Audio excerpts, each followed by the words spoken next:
She was a soldier, even in civilian clothes. When a blade flashed towards one of her own, she became a human shield. 10 wounds later, her real battalion finally answered the call, and the world would never be the same.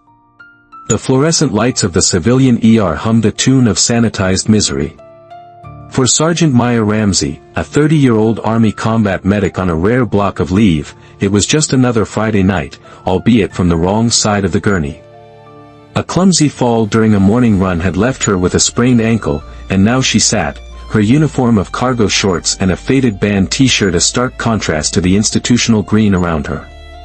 Her athletic frame was coiled with impatience, her neat cornrows pulled back tightly, revealing a small, inked caduceus tattoo just behind her ear. Her attention was snagged by a kid in the next bay. He couldn't have been more than 18, with a dusting of nervous energy and the impossibly crisp haircut of a fresh boot. He wore the unmistakable bearing of a Marine, trying to project stoic discipline even as a nurse worked on his fractured arm. He'd crashed his motorcycle, he explained, calling the nurse "ma'am" with a voice that hadn't quite shed its adolescent crackle. Maya caught his eye and gave a subtle, knowing nod. "Don't worry, Marine," she said, her voice low and steady. "The docs here are better than the ones we get in the field. Cheaper, too." A flicker of relief crossed the young man's face. He introduced himself as Private Leo Diaz. "My gunny's gonna smoke me for this," he grimaced. "Let him try," Maya countered with a wry smile. "Tell him an Army NCO said you're on medical profile. That'll confuse him." It was a small moment of inter-service camaraderie, a bridge built on a shared language of discipline and consequence. In that instant, Private Diaz wasn't just another patient, he was a brother in arms, a kid she had a duty to look out for. She was a soldier, always. The chaos erupted without warning. From a bay down the hall, a man shambled forward. His eyes were vacant, burned-out fuses in a face etched with desperation. He was a ghost in the system, a drifter brought in for a minor laceration. But in his mind, something had snapped. He moved with a horrifying, disjointed speed, a piece of sharpened metal, a shard from a broken bed rail, clutched in his fist. His target was random, symbolic. It was the uniform, the embodiment of an order his mind could no longer comprehend. He lunged not at the staff, but at the most visible symbol of authority, the young, vulnerable Marine. Diaz saw the movement too late, his good arm trapped, his body angled away. Maya saw it all. The arc of the blade, the boy's wide, uncomprehending eyes, the certainty of impact. There was no time for protocol. No time to think. Her body moved on pure, hardwired instinct. The soldier's creed wasn't a poster on a wall, it was in her blood. "I will never leave a fallen comrade." She launched herself from her seat. A shove, a lunge, and her own body became a shield. The first impact was a shocking, cold punch to her shoulder. The second, a searing tear in her side. She wrapped her arms around Diaz's head, pulling him down, absorbing the frantic, brutal percussion on her back. 1, 2, 3, 4 more. Pain, white-hot and absolute, blossomed through her. She felt the fabric of her shirt turn hot and wet. 10 times. The world narrowed to a single, desperate imperative: protect the soldier. Then, as security alarms blared and shouts echoed, the assault stopped. Her strength vanished. Her last conscious sight was the horrified, grateful face of Private Diaz, his mouth forming her name as the world spiraled into a vortex of darkness. Consciousness returned not as a gentle dawn, but as a violent summons. Every breath was a battle against a legion of sharp, stabbing pains. A rhythmic, sterile beep was no longer ambient noise, it was the metronome of her own fragile existence. She was in the ICU of the very hospital she'd been attacked in, a broken vessel tethered to a forest of 4 lines. A groan escaped her lips as she tried to shift, but a fire in her ribs pinned her to the starchy sheets. Her first visitor wasn't a friend, or a colleague offering comfort. He was a man in a rumpled suit, his face a mask of weary indifference that seemed permanently fixed. Sergeant Ramsey. I'm Detective Miller. He stood by her bed, notepad in hand, his presence filling the small room with a chillingly official air. He didn't ask how she felt. He began his questions as if investigating a fender bender. I need you to walk me through the events of last night. Specifically, your decision to physically engage the suspect. Maya blinked, her mind a fog of painkillers. The suspect? You mean the man who, he was going to kill Private Diaz? Detective Miller jotted something down, his pen scratching loudly in the quiet room. So, you consciously chose to violate standard civilian procedure regarding non-engagement and physical contact with an assailant. The question landed like a slap, cutting through the haze of medication. Procedure? A bewildered anger flickered within her. There was no time for procedure, she whispered, each word an effort. He would be dead. Did you attempt to use a panic button before engaging? Miller continued, his eyes never leaving his notepad. Did you shout a verbal warning? Did you attempt to de-escalate from a safe distance, as dictated by hospital training for civilian personnel? His questions were a clinical dissection of a moment that had been pure instinct. He was creating a narrative, a report.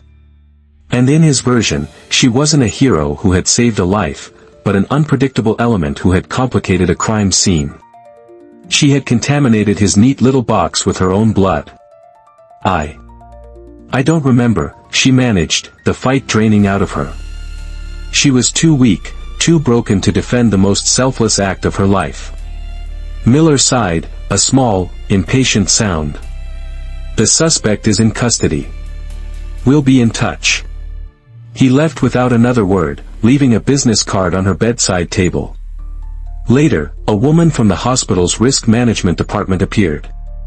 She carried a tablet instead of a notepad and spoke in soothing, corporate tones about incident reports and liability assessments. She asked the same questions as the detective, but her focus was sharper, colder. She spoke of insurance claims and the hospital's legal exposure. Your actions, while well-intentioned, have created a very complex situation for us, the woman explained, her smile never reaching her eyes. When individuals act outside of established safety protocols, it complicates everything. Maya stared at the ceiling, the rhythmic beeping of her heart monitor suddenly sounding like a countdown. It wasn't the physical pain that made her want to cry. It was the terrifying realization that in the cold, unblinking eyes of the system she had just bled for, she had already been judged. And she had been found at fault. 2 days later, the embodiment of the system walked into her room. Julian Vance was a man who seemed assembled from a catalogue of corporate ambition.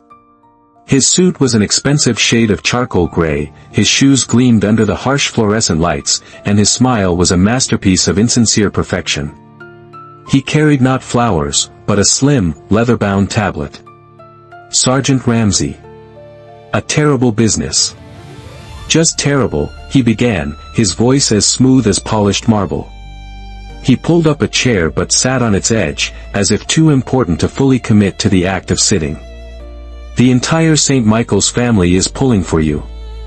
Maya watched him, a cold knot tightening in her stomach. She knew this type. She'd seen them glide through military command, their eyes fixed on budgets and reports, blind to the human drama unfolding around them. Thank you, Mr. Vance, she said, her voice raspy. Please, call me Julian, he said, tapping his tablet. Now, I know this is a difficult time, but we do need to go over the official incident report. A bit of housekeeping. The housekeeping began with a detached summary of the event, stripped of all heroism and humanity. Then came the pivot. Your actions, Maya, he said, his tone shifting to that of a disappointed parent, while certainly born from a place of courage, constituted a significant breach of established hospital protocol. He swiped the screen. Specifically, Non-Engagement Mandate 11B, which outlines staff responsibility to maintain a safe distance and await the intervention of our trained security personnel in any violent confrontation. Maya stared at him, dumbfounded. He was about to stab a defenseless man, Mr. Vance. There was no security personnel. They were on another floor. Vance held up a placating hand. I understand it was a chaotic situation. But protocols exist for a reason. They exist to protect everyone, the patients, the staff, and, frankly, the hospital's liability exposure. Our security team is trained, and more importantly, insured for these scenarios. He paused, letting the implication hang in the air. Your intervention, noble as it may have felt, creates a very complex legal and financial situation for us. It sets a dangerous precedent. The cold knot in Maya's stomach turned to ice. What are you saying? I'm saying, Vance said, his voice losing its fabricated warmth and taking on a sharp corporate edge, that our insurer is flagging the case. Because you acted outside the clearly defined scope of civilian hospital procedure and in direct violation of safety protocols, your workers' compensation claim is currently under review. The words hit her harder than any of the 10 stab wounds. Under review. It was a bureaucratic euphemism for denied. Furthermore, he continued, relentless, pending the outcome of a full internal investigation into the incident and your conduct, we believe it's in everyone's best interest to place you on unpaid administrative leave. Unpaid leave. She had been stabbed 10 times saving a life in his hospital, and she was being punished. Cast out and saddled with the financial burden of her own heroism. Look at it from our perspective, Maya, Vance said, attempting a tone of reasonableness that was more insulting than any shout. If every employee decided to play the hero, we'd have anarchy. The system only works if everyone follows the rules. I'm sure a soldier can understand that. He stood up, placing a thin, corporate-branded folder on her bedside table. This contains copies of the protocols in question. Our PR team will be issuing a statement later today emphasizing the importance of following our safety procedures. We wish you the best in your recovery. He left.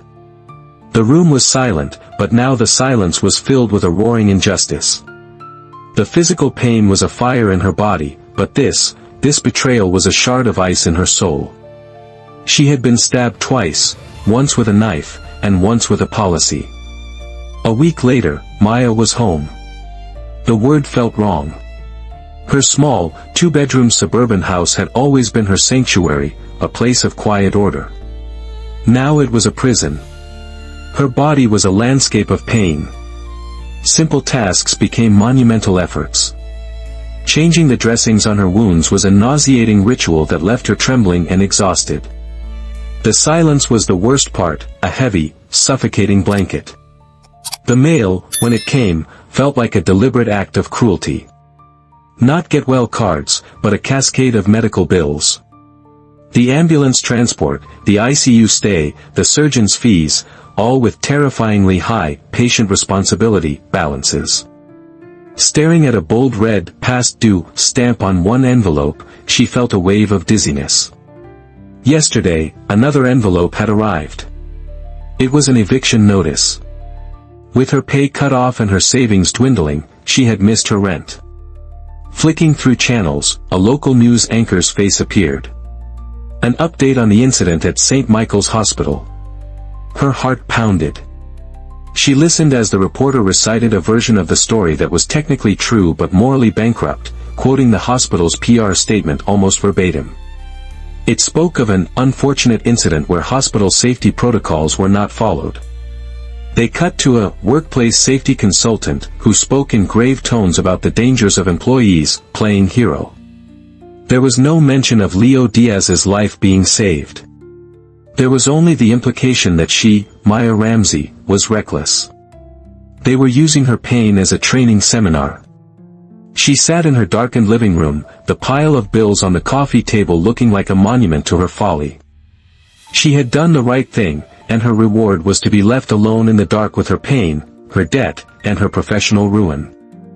Miles away, in the Spartan quiet of a barracks room at Camp Lejeune, Private Leo Diaz was fighting a different kind of battle. His arm, now in a hard cast, was a constant, dull ache. But it was the memory that tormented him. He couldn't close his eyes without seeing the blade, and then the impossible, instantaneous appearance of Sergeant Ramsey. The hospital staff had been evasive, offering placating non-answers about her condition before discharging him. Frustrated, he had turned to the internet. He found the news story. He read the clinical report, the hospital's self-serving statement, the expert's analysis of her recklessness. A cold, hard rage, the kind he'd only ever felt in the final phase of basic training, began to burn in his chest. This was wrong. This was a lie. They were twisting her sacrifice into a mistake. They were erasing her. In the Marine Corps, some debts are absolute. A woman takes 10 stab wounds meant for you. That was a debt of honor so profound it transcended any civilian rulebook. The idea that she was being punished for it wasn't just unjust, it was an insult. You don't leave your wounded on the battlefield. Ever. He stared at the chain of command chart on his wall. This wasn't a complaint. This was a call to arms. He pulled out his phone, his thumb hovering over a contact. He took a deep breath and pressed the call button. The voice that answered was crisp, no nonsense. Petrova. Master Sergeant Petrova, Leo said, his own voice tight with respect and urgency. It's Private Diaz. I'm sorry to bother you, ma'am. I need to talk to you about something that happened on my leave.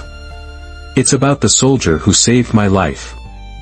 The silence on the other end of the line was not impatient. It was attentive. A switch had been flipped. The first spark had been struck in the darkness, and a network governed by a code of loyalty, not liability, began to stir.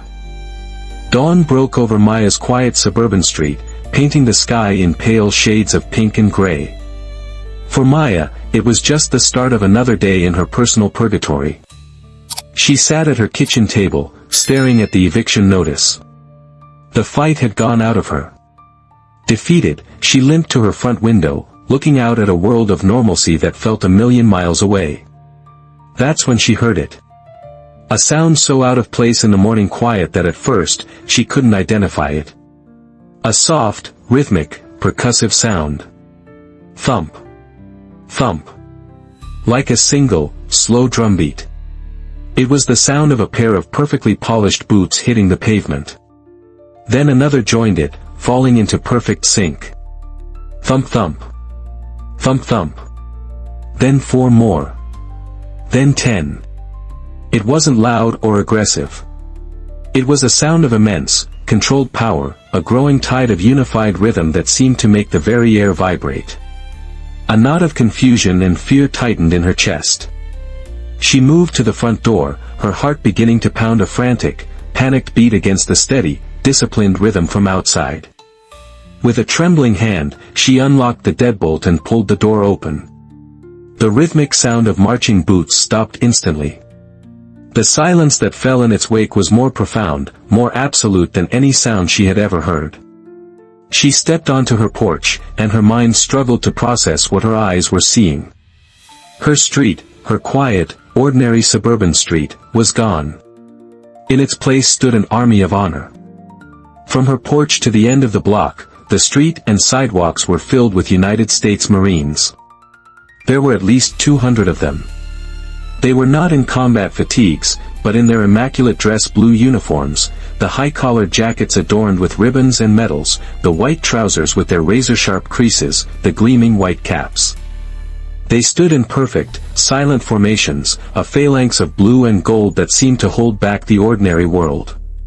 They left a single, clear path from the sidewalk to her front steps. And they were all facing her. Their expressions were unreadable, stoic. Their collective gaze was a silent, powerful testament. Windows up and down the street were filled with the faces of her dumbfounded neighbors. A car attempting to turn onto the block had stopped dead, its driver staring, mouth agape. From the center of the formation, 2 figures detached and began to walk up her driveway. One was a woman, a master sergeant, her face sharp and intelligent, her presence radiating unshakable authority. The other was Private Leo Diaz. His arm was still in a sling, but he, too, was in his dress blues, his young face a mixture of solemn respect and profound gratitude. They stopped 5 feet from where Maya stood frozen. "Sergeant Ramsey," the woman said, her voice clear and strong. "I'm Master Sergeant Anya Petrova. This is Private Diaz. He told us what you did." Maya could only shake her head, 1,000 confused thoughts swirling. I don't understand," she whispered. "You were injured protecting one of ours," Petrova stated, her words simple and heavy with meaning. "In our world, that makes you one of us. And the Marine Corps does not leave its people behind." Petrova's eyes, clear and unwavering, met Maya's. "We heard you were on unpaid administrative leave," she said, the term dripping with disdain. "So we're here to take the watch. We'll stand guard until the people who owe you a debt of honor remember what that word means." As Petrova finished, Leo Diaz stepped forward. He held a thick, plain white envelope. His eyes were shining with unshed tears. "Ma'am," he said, his voice thick with emotion. "This is from the unit. From all of us. It's your back pay, and then some. So you don't have to worry about the rent." Maya looked from Petrova's fiercely loyal face to Leo's earnest, grateful one. She looked past them at the sea of silent, steadfast Marines who had come to stand guard over her broken life. And the dam broke. The wall of isolation, pain, and betrayal she had built around her heart shattered. Tears, hot and silent, streamed down her face, tears of overwhelming, cathartic relief. She was not alone. At the end of the street, a local news van, likely sent to do a follow-up on the protocol-violating soldier, screeched to a halt. A cameraman scrambled out, his jaw dropping as he was confronted not with a sad, isolated victim, but with a scene of such powerful, silent honor that it would dominate the national news for days. The narrative, so carefully controlled by the hospital, had just been irrevocably seized by 200 silent guardians. The fallout was a flash flood. The image of 200 Marines in dress blues standing a silent, solemn watch outside a small suburban home was brutally effective. It wasn't a protest, it was a judgment. The hashtag #StandWithRamsey exploded across social media. The story was no longer local, it was the #1 trending topic in the country. Julian Vance's elegantly appointed office became a pressure cooker. The court of public opinion had reached its verdict, and it was merciless. An email arrived from the Henderson Foundation, the philanthropic giant that had pledged $50 million to the hospital's new oncology wing.